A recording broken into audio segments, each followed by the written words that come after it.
Sometimes the truth is stranger than fiction, and today I'm going to share two stories that demonstrate that. But before we get into those stories, if you're a fan of the strange, dark, and mysterious delivered in story format, then you've come to the right place because that's all we do, and we upload once a week. So if that's of interest to you, the next time the like button leaves their phone out unattended, go ahead and pick it up and spam passwords over and over again until it locks them out of their phone for a week. Also, please subscribe to our channel and turn on all notifications so you don't miss any of our weekly uploads. Okay, let's get into today's stories.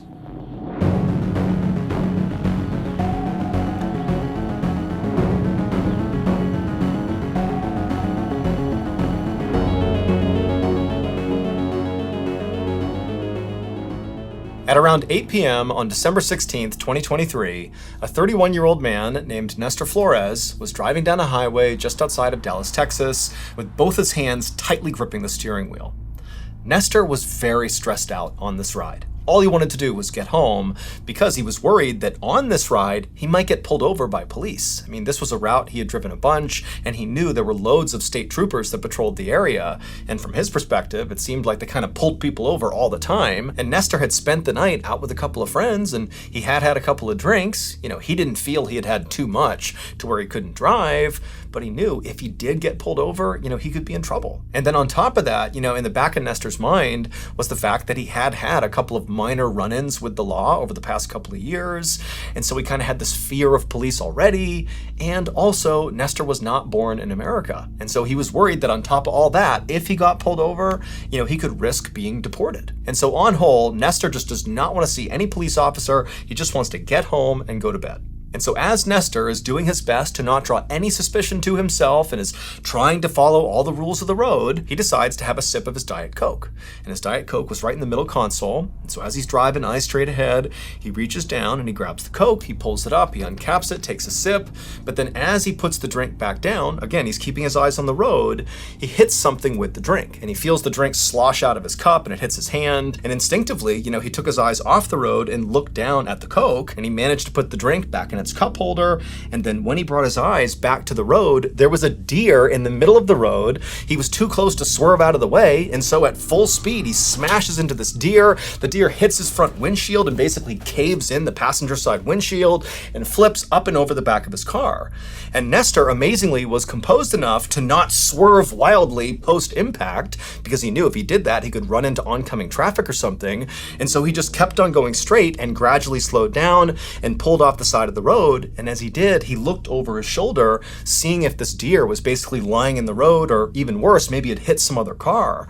But when he looked over his shoulder, the road was clear. There was no deer. Now, even though Nestor was obviously very shaken up at this point, I mean, he just had this horrible car accident with this deer, and he's already on edge about getting pulled over by police.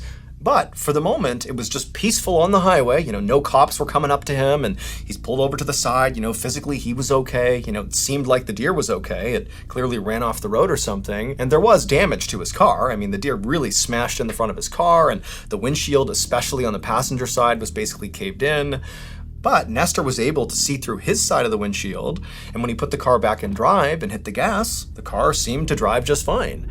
And so even though Nestor felt kind of bad that he had smashed this deer, he thought, what am I going to do? Go find the deer and make sure it's okay? Like, he can't really do anything. It's nighttime. And so he made the decision that, nobody saw this, and it seems like everything's okay, so I'm just going to drive home and I'll take care of my car tomorrow. But after driving 38 more miles from the impact site, Nestor's car began making this horrible rattling sound from the engine, and also smoke began to billow up out of the front of his car. And so Nestor knew, this is so conspicuous, he's gonna get pulled over if he doesn't stop. And so feeling really annoyed, because he was actually pretty close to home at this point, Nestor pulled off the highway and came to a stop in a parking lot of a fast food restaurant. And so at first, all Nestor did was just turn off his car and wait for a couple of minutes in hopes that, that would be enough to cure his car. But after a couple of minutes, the smoke continued to billow out of his car, and then when he tried to turn it back on again, the car simply wouldn't start. And so at this point, Nestor knew he had to call a tow truck. But when he reached for his phone was dead, and he didn't have a phone charger in his car, and so he's like, great, I can't even call a tow truck. But then he looked up and saw the fast food restaurant was open, and he decided he would just go in there, and he would ask one of them if they had a charger. So Nestor gets out of his smoking car, he walks into the restaurant, he goes up to the counter, and he asks the person behind the counter, like, hey, my phone's dead, do you have a charger? Do you mind charging my phone? But the employee, they didn't say anything back to Nestor. They just stood there with their mouths open and their eyes wide, staring at Nestor, like they couldn't believe what they were looking at. And so Nestor's thinking, like, what's wrong with this person? Hey, do you have a charger or not? And the employee, who by this point is pale as a ghost, just shook their head at Nestor, like, no, they don't have a charger. And then they just stood there, still staring at Nestor. And so now Nestor is genuinely just furious. The whole night has completely derailed here. All he wanted to do was get home, and it's like one horrible thing happens after another. And so Nestor was just like, okay, fine. And he turned around and he left the restaurant and went back to his car, thinking maybe if I search the whole vehicle, there's bound to be a charger in there somewhere. And so Nestor gets back into his car, he climbs into the driver's seat, he shuts the door, and as he begins looking around his car for this charger, he begins to feel really sleepy. And actually, he eventually just kind of leans forward and falls asleep in his car. More than 2 hours later, Nestor woke up to the sound of somebody tapping on his window. And so Nestor groggily turned and looked, and it was like the worst case scenario. It was a police officer who was shining his flashlight into the vehicle, clearly gesturing for Nestor to roll his window down. And so Nestor was totally compliant. He rolled the window down and he looked at the officer, and before Nestor could even say anything, the officer said, "Get out of the car." So Nestor, he gets out of the car and he's thinking to himself, why is he acting so aggressively towards me? Like, what have I done here? And so Nestor, he gets out of the car, and again, before Nestor can ask any questions, the officer just says to Nestor, "What happened tonight? Like, what's going on here?" And so Nestor, he knows his car is jacked up, and here he is sleeping in the parking lot. And so he turns to the officer and begins explaining the deer story. He was driving down the road, he hits this deer, it went over the top, he didn't see it, he didn't report it. And as he's telling the officer this, he's thinking, oh my gosh, like, is there a law? Like, if you hit a deer, are you supposed to report it? Is that what's going on? Maybe the deer did die, and it was in the middle of the road, and somebody saw his license plate, and now the cop was here. And so Nestor began to panic, trying to explain the logic behind leaving the deer, and how sorry he was, he should have stopped, he should have called the police. But the officer finally just put up his hand, telling Nestor to stop talking, and then the officer took his flashlight and he shined it past Nestor at his car. And when the officer did that, the officer immediately grabbed his radio and began barking orders into it, saying he needed backup. And so Nestor's like, what is going on here? Like, this whole night has been such a disaster. Like, what did I do? And so Nestor, he turned to see what the cop was looking at on his car that would elicit such a big response from him. And when he looked at the passenger seat of his car, where the cop's light was now shining, Nestor froze for a second and then just started to scream. It would turn out that even though Nestor believed he had only had, a few drinks and he was okay to drive, the reality was he was completely annihilated drunk and should never have been behind the wheel. And when he was driving on the highway, anxiously trying to get home, well, he didn't hit a deer. He hit a 45-year-old pedestrian named Terry Ivory, and he hit this guy with so much force that Terry went through the windshield on the passenger side and then landed in the passenger seat, minus one leg, which had been severed on impact. And then Terry's dead body sat there in the passenger seat with Nestor having no idea. He thinks there's a deer back there, but there was never a deer. There's just a dead guy next to him. And Nestor just drove 40 more miles with Terry's dead body next to him. And then when Nestor's car began to smoke and make noises, he pulled off the highway to that fast food restaurant parking lot. And then when he went inside the restaurant to try to get a phone charger, the reason that employee was so shocked to see Nestor and could basically not even speak when Nestor was trying to talk to them was because Nestor was covered practically head to toe in blood, Terry's blood. Now, it's not entirely clear why that employee did not immediately call police, but, after Nestor left the restaurant, went back to his car, and fell asleep, during the time Nestor was sleeping, someone inside the restaurant did call the police, and that's why they showed up and knocked on Nestor's glass. Nestor was charged with collision involving death in December of 2023. However, his case has not yet been adjudicated. Earlier this year, we announced our very first Mr. Ballin book, a graphic novel. And the release date is fast approaching. It's coming out on October 1st, which also happens to be my birthday.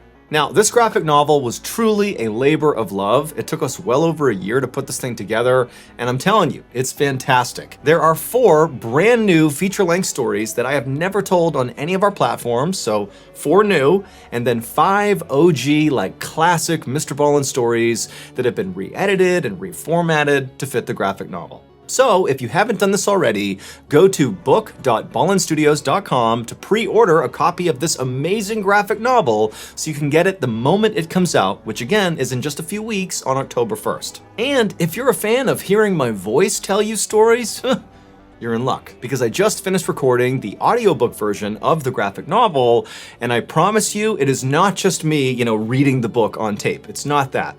I actually went wildly off script for every story, spicing them up a bit, to the point where the director was a little bit concerned that I had gone so rogue during this audiobook. But I'm telling you, it wound up making the audiobook really unique. It's basically like its own thing now, and it's a great companion to the graphic novel because it's not just the words. It's like an expansion of what you're seeing on the page. So the audiobook, it's pretty good. So again, if you want a copy of the novel or the audiobook or both, just go to book.ballinstudios.com. Okay, back to the stories.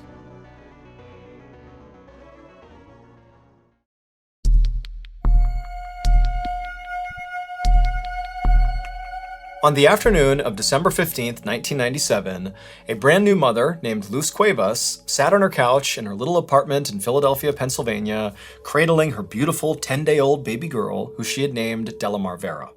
And in the room with Luz and her daughter were some members of Luz's extended family who had come over to meet the baby. And so for about an hour, the family all took turns, holding the baby and complimenting how cute her little dimples looked. And then eventually the baby started to get fussy, at which point Luz said she was going to take her upstairs and put her to bed. And so Luz brought Delamar upstairs to her nursery, and she put the baby down in her crib, and she stayed with her for a bit until Delamar finally had kind of dozed off to sleep. And so after being sure that her daughter wasn't going to stir, Luz got up and she began making her way towards the door, and right before she left, she made sure to plug in the space heater for her daughter's room to make sure it would stay warm enough while her daughter slept. And then after that, she left the room, shut the nursery door, and went back downstairs to rejoin her family.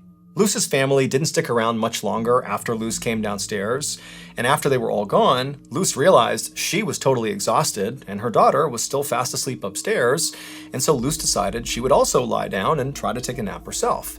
But as soon as she closed her eyes, she heard this loud thud sound coming from the second floor, and it sounded like something really heavy had smashed into the ground, and she's thinking, her daughter's up there. Could that be her daughter somehow falling out of the crib or something? And so Luz jumped up, sprinted upstairs, and as she looked down the hall, she could clearly see there was black smoke billowing out of her daughter's nursery. And so Luz charges down the hall, she opens up the door, and she looks into her daughter's room, and it's completely engulfed in flames. I mean, everything is on fire, but it's her baby girl in there, and so without any hesitation, Luz charges into the inferno. But when she gets up to the crib, the crib is so completely on fire that when she looks in, she can't even see her daughter. And so in a craze, she begins looking around the room, thinking maybe my daughter did fall out of the crib, and she's somewhere else in the room, but everything is on fire. She can't see anything. And so as Luz is literally catching on fire and breathing in all the smoke, she's screaming for her daughter. And then a couple of minutes later, firefighters burst into the door and they literally drag Luz out of the nursery. She hasn't found her daughter. She's screaming, where's my baby? But the firefighters, they bring her outside. And just a couple of minutes later, they were able to extinguish this blaze. And after they came out of the house again, they found Luz, who had all these terrible burns in her body, and she's totally messed up from this fire. And they tell her that unfortunately, her daughter was dead. After Delamar's death, Luz's life completely fell apart. I mean, the grief was so immense. It was like she could no longer function in society. I mean, she actually retracted from the world, stopped interacting with people, didn't see her family. She wound up getting a divorce from her husband just over the grief and the sadness of losing this child. I mean, it was like her life basically ended when her daughter's life ended. But on top of that, Luz also felt this incredible sense of guilt because after the fire, the investigators told her that the cause of the fire, although not conclusive, was very likely from that space heater she had plugged in right before she had left the room. And so of course, Luz is feeling this incredible burden for having potentially killed her daughter, but also she just began to obsess over the details because again, it wasn't conclusive that it was the space heater. That was their best guess as to what caused the fire. And so Luz began to wonder, was it something else? Was it preventable? What was it? Basically, Luz became completely obsessed with what happened to her daughter. It was like the only thing she ever thought of for years. Fast forward to January 24th, 2004, so 6 years after the fire. And on this day, Luce was invited to a family party. There was a get-together, and, Luce basically never went to any family function or really left her house much at all. But for some reason, on this day, she decided to go out. And so she goes to this party, and when she gets there, remember, Luce has basically been a recluse for the past 6 years. And so she's not going to immediately start socializing. And so instead, she just goes in the house and kind of finds a spot in the back, kind of away from everybody else who's chatting, and just stands there, kind of people watching. And as she's doing that, something catches her attention off to the side. And when she turns to look at it and sees what it is, she immediately just freezes. 3 days later, Luce walked into the office of a local state legislator, and after saying hello, she sat down, reached into her purse, and pulled out a little plastic bag that contained a folded up napkin. And she slid it across the table to the legislator. And so he picked up the bag and stared at it inquisitively as Luce dove into this wild explanation about what was in this bag and why she was here. And at the end of this totally off-the-wall, insane-sounding story, the legislator was left just kind of staring at Luce and looking back at the bag in total shock. And then finally, after a couple of moments of silence, the legislator just said, "Okay, yeah, I'll see what I can do." It would turn out the fire was not caused by the space heater that Luce had plugged in right before she left her daughter's room. Instead, police believe after Luce came downstairs and tried to take a nap, somebody broke into her apartment, went into the nursery, and set the fire on purpose, but not before abducting the baby. And that person was one of Luce's own family members who had been at her apartment that day celebrating the birth of Delamar Vera. It was Luce's husband's cousin, Carolyn Correa. And in fact, on this same day, before the fire and before the abduction, Carolyn made a point to announce to the whole family that she was pregnant, even though she wasn't. It was just going to be her cover story for why she suddenly had this brand new baby. 6 years later, when Luce was at that family party, well, the thing that caught her attention on the other side of the room was her daughter. She literally saw her daughter, and even though she hadn't seen her in 6 years, she instantly knew it was her because of her distinctive dimples. Now, Luce knew she couldn't just suddenly yell out like, "That's my daughter!" So instead, she came up with this plan. She walked up to the girl and very discreetly said, "Hey honey, I think you got some gum in your hair." And so as she pretended to pull gum out of the child's hair, she carefully plucked a few strands and put them inside of a napkin and put it inside of her pocket. And then 3 days later, she brought that hair inside of that plastic baggie and she gave it to the legislator and basically said, "Here's what I think happened. I think she stole my kid. Can you test it for DNA to prove that girl is my daughter?" And the legislator was like, "Okay, I'll give it a shot." And lo and behold, that hair would prove that girl at the party was her daughter. She did not die in that fire. Carolyn Correa was sentenced to 9 to 30 years in prison for abduction. She originally had an arson charge against her as well, but investigators could not actually prove how the fire started, and so they ultimately dropped those charges. Officials also launched an inquiry into how the fire department had handled the original investigation, because Luce had tried to convince fire officials that, maybe her daughter had not died in the blaze, maybe she was just missing, because when Luce went into the nursery, she claimed she couldn't even find her daughter, but investigators had told her that the fire had burned so hot that basically her daughter had been totally incinerated, and that's why she couldn't find her. In the end, though, because of her refusal to ever give up, Luce was ultimately reunited with her daughter, Delamar. Okay, so if you're not listening to our show called Run Fool, then you are really missing out on a truly special and unique podcast. Now, it's technically a horror podcast, but honestly, it's so much more. Every episode is a fresh take on terrifying lore, like a modern ghost story wrapped up in a tightly spun narrative. Also, remember, Run Fool is a Ballin Studios podcast, which means there's always going to be a big plot twist or reveal at the end. Rodney Barnes is the iconic host of Run Fool, and every story he tells on there, it feels like this fully immersive horror movie. Also, the sound design on this show is like expert level. Barnes really knows what he's doing. Even if you never watch the show, you should tune in just for a second, at least once, just to hear Barnes's radio voice. It is like the best, most soothing voice I think I've ever heard. So if Run Fool feels like a show you might like, go run and follow the show and start listening. So that's going to do it. If you want more strange, dark, and mysterious content, remember we have a whole slew of podcasts under the Ballin Studios umbrella. They are the Mr. Ballin podcast, Mr. Ballin's Medical Mysteries, Run Fool, Bedtime Stories, and Wartime Stories. All of them are free. There are loads of episodes, and they are all of the strange, dark, and mysterious variety. All you have to do is go to any podcast platform, look up Ballin Studios, and boom, there are all of our podcasts for you to go binge. Thank you very much. Until next time, see ya.